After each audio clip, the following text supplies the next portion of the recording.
Hello, this is Michael Hexter, and welcome to Politics 2100 here on YouTube. So this episode I'm calling Media Power number 3, so the third in the Media Power series. Can the media resist supporting Trump's and the GOP's gangster mythopoesis? So I'm using a kind of fancy word at the end to describe storytelling and the compellingness and the seductions of storytelling for both the teller and also the listeners or the viewers. And it seems to me that Trump and his popularity rests a lot on his abilities as a storyteller, essentially. He rambles on in speeches and so forth and so on. Those stories appear to be opaque to people who are not in part of his cult, but they are stories, and he tells a story that is compelling to a certain segment of the population, maybe 25% or so of the US population. And the 25% that is strategically located in areas of the country where their votes count more than the votes of other people because of the electoral college and because of the Senate, and because they're mostly in rural areas or in ex-urban areas,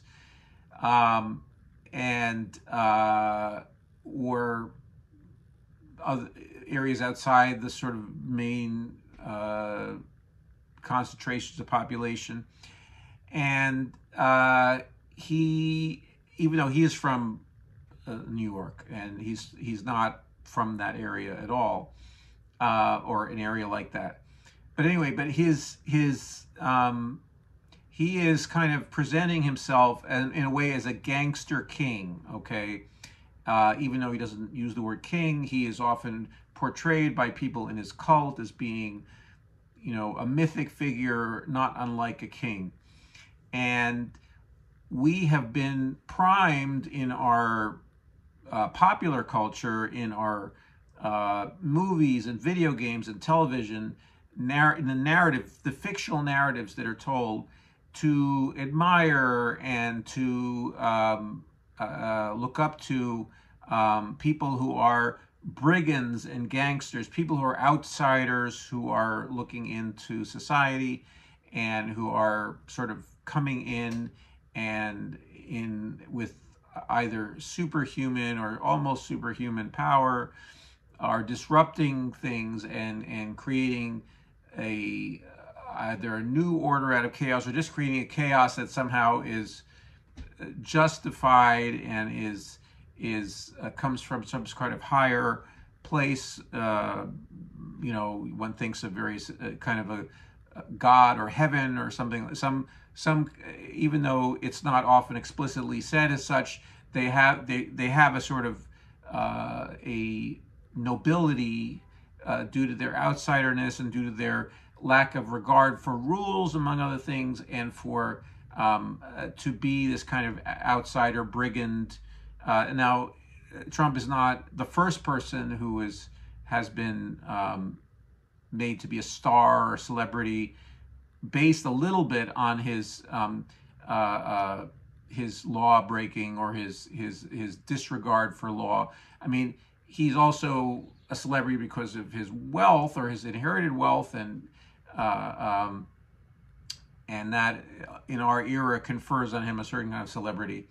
But he's also he aspires to be a gangster, and he acts it out in different ways. His formative years as an adult, apprenticing himself to Roy Cohn, among other people, created in him this sort of worldview,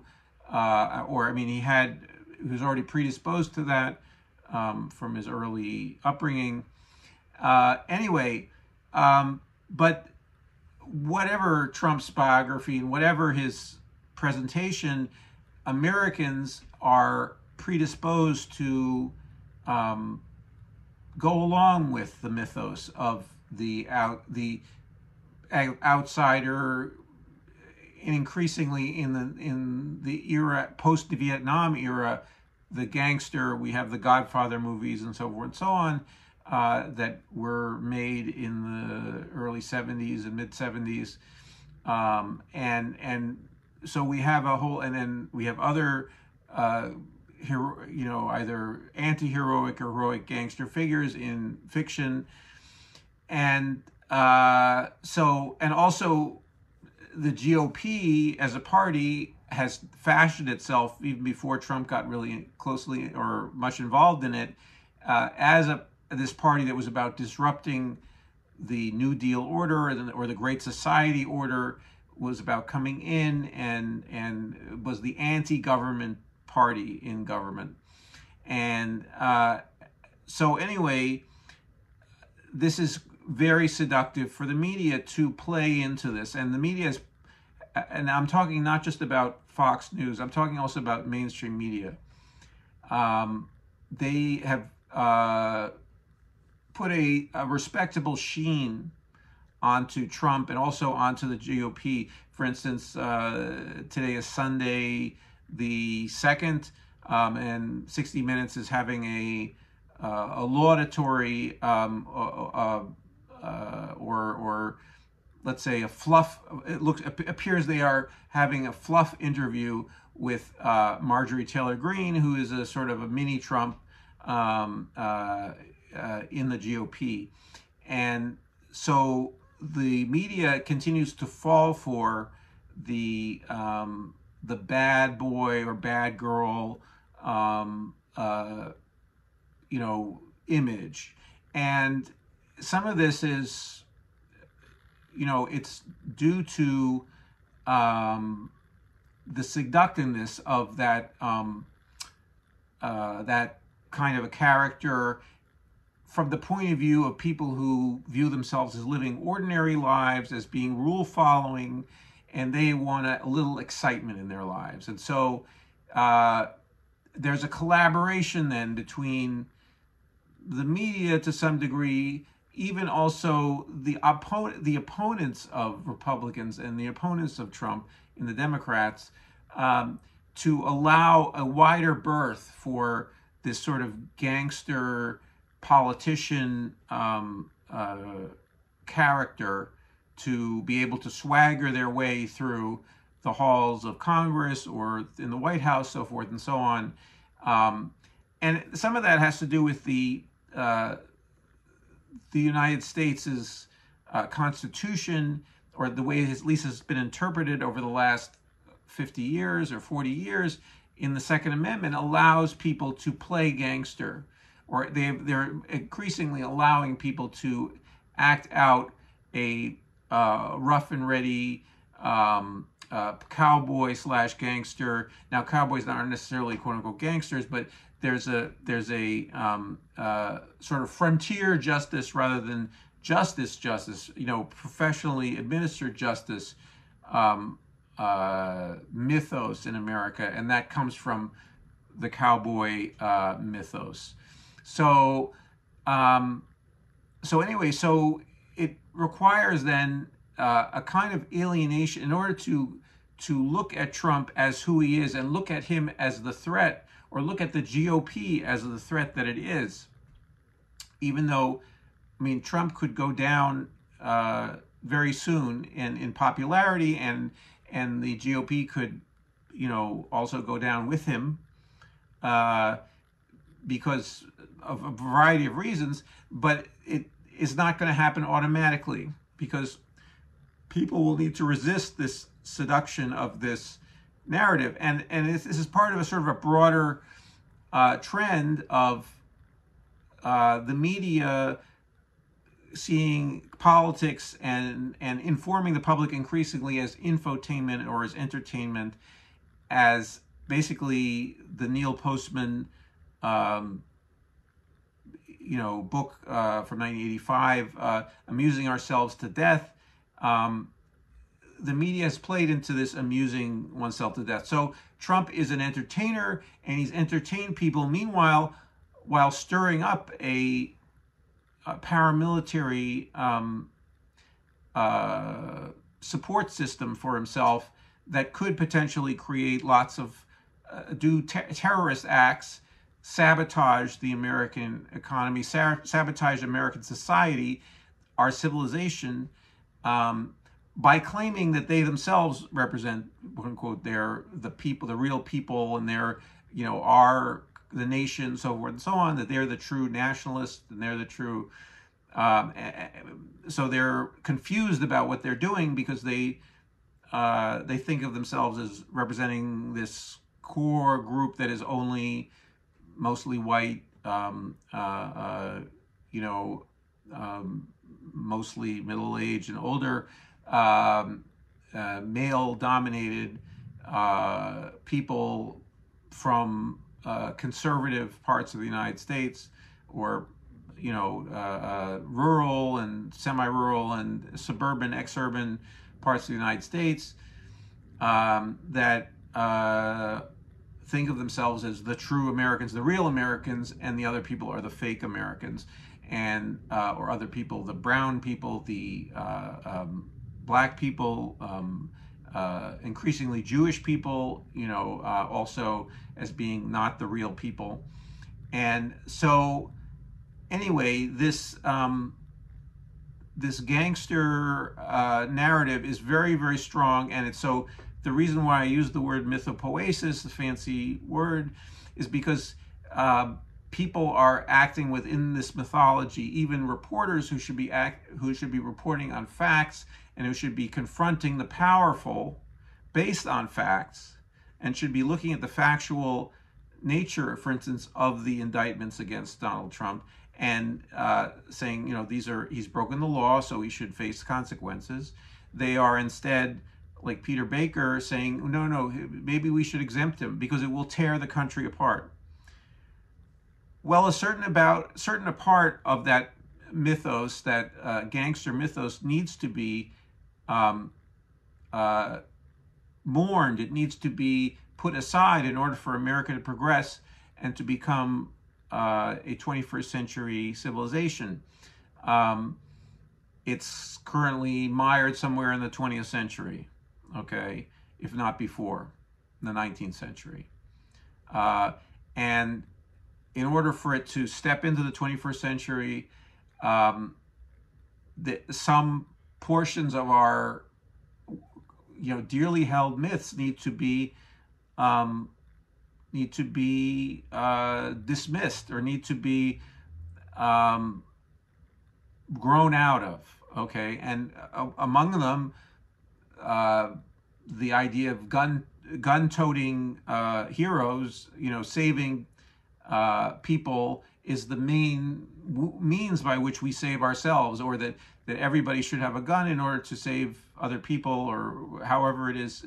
It plays out in the fantasies of people who are gun fanatics, and it's no coincidence that Trump, who is a fascist, has recognized that he can have a paramilitary without, in the United States, and the way the United States has evolved, by simply recruiting these people who, play with weapons and toy with the idea of having, a mini arsenal in their homes and being able to carry around mini arsenals, that he sees that as being his shock troops, okay? And so all of what I'm saying should be part of, it shouldn't be samizdat that is just on a YouTube channel like mine. It should be part of the discussion seriously in newspapers like the New York Times, the Washington Post, on CNN, so we get a sense of what kind of history is being replayed here, and the history really of places that are not necessarily the United States directly, though we have a strong traditions that are, not necessarily legal traditions, but they are traditions of acting out, and of mythopoesis, I'm saying, or mythology, regarding who really rules, okay, and how they rule via violence, okay, rather than via law. And so this shouldn't be something that's on the margins of our public discourse. So that's why I'm putting this video out today, given the indictment of Trump last week and the likelihood that he'll try to use his arrest as a form of gangster, or his surrender to the court as a form of gangster mythopoesis, gangster myth making, and it should be treated as such. He is following this in the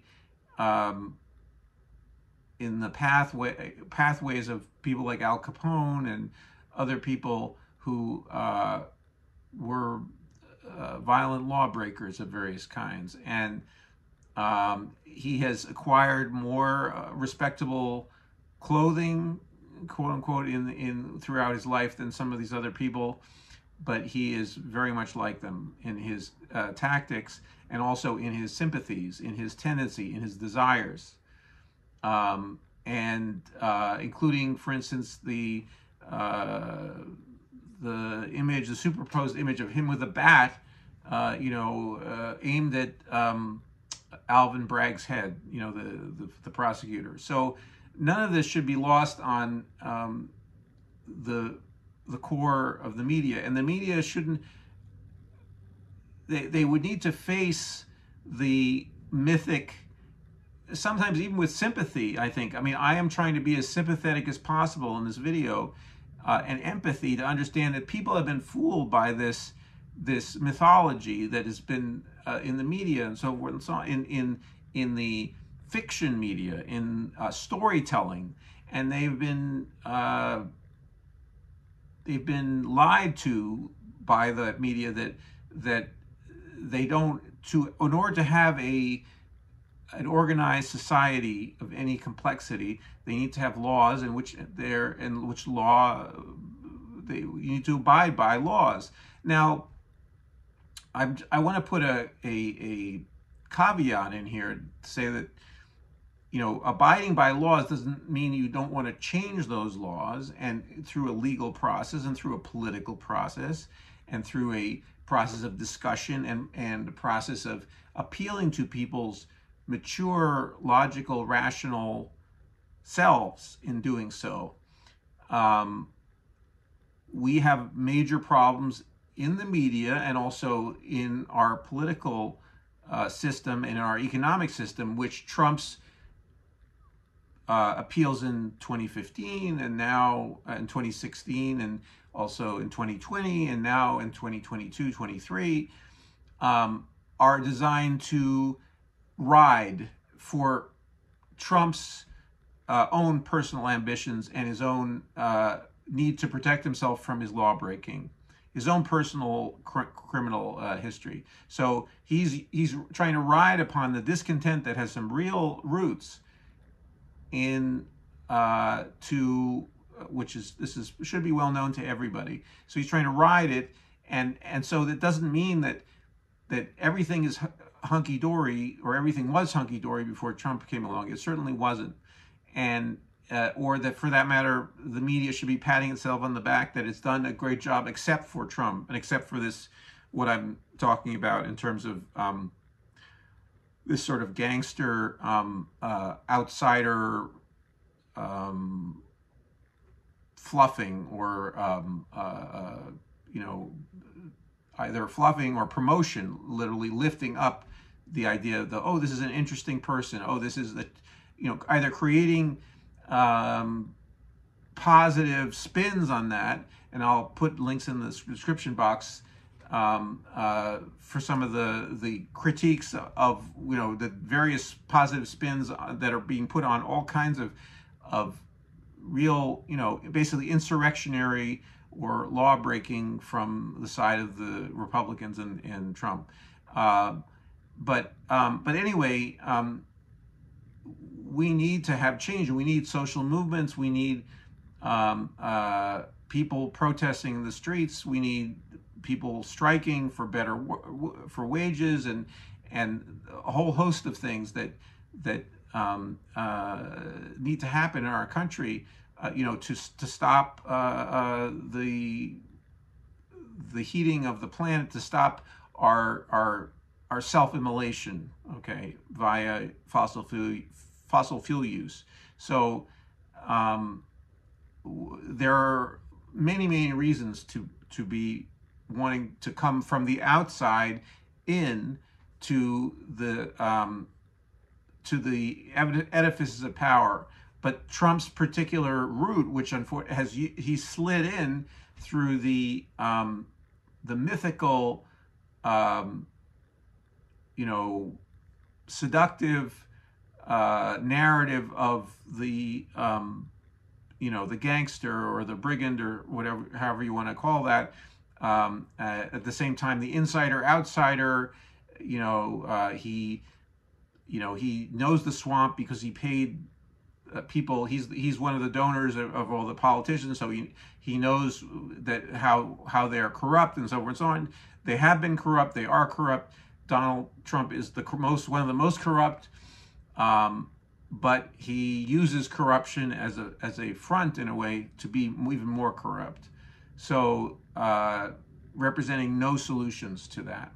So we need a media that looks at and allows a discussion of serious solutions to our corruption problem, our problems, our fossil fuel use problems, our income inequality, our wealth inequality problems, our healthcare disaster, our student debt disaster. We need a forum that the media could provide that forum. They are choosing to create instead a Punch and Judy show, or a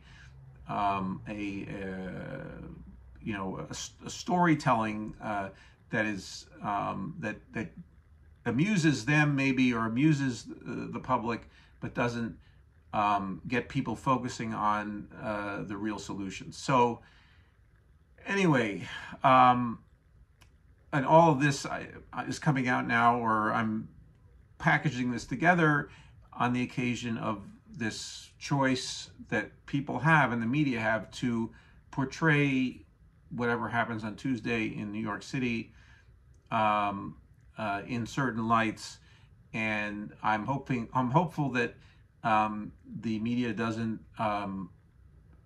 use its power to frame public debate to dumb it down to the point of this sort of and falling into the myth, the Donald Trump's own efforts to make himself a myth, and to tap into people's desire for a mythological solution, a fantastical solution to their problems, rather than real solutions to their problems.